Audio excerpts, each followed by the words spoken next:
One of the hardest choices I needed to make as a beginning genealogist was, which software do I use?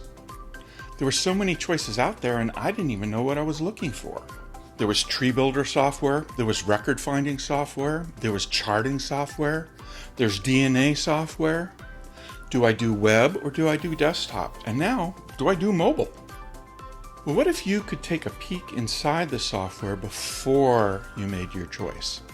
See what the programs do, see how they do it, and see how they compare to other programs that claim to do the same thing. On the Genealogy Software Showcase, I'm going to crack open the software and give you a peek inside. I'm going to show you what the software does. I'm going to show you how it does it, and I'm going to show you how it compares to other programs in the same genre.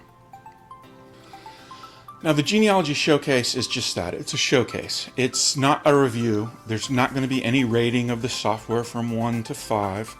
Instead, I'm going to give you the information you need to make your own decisions, because what works for me may not work for you. So I hope you'll join me on this journey as we crack open the software, take a peek inside. Let's have some fun.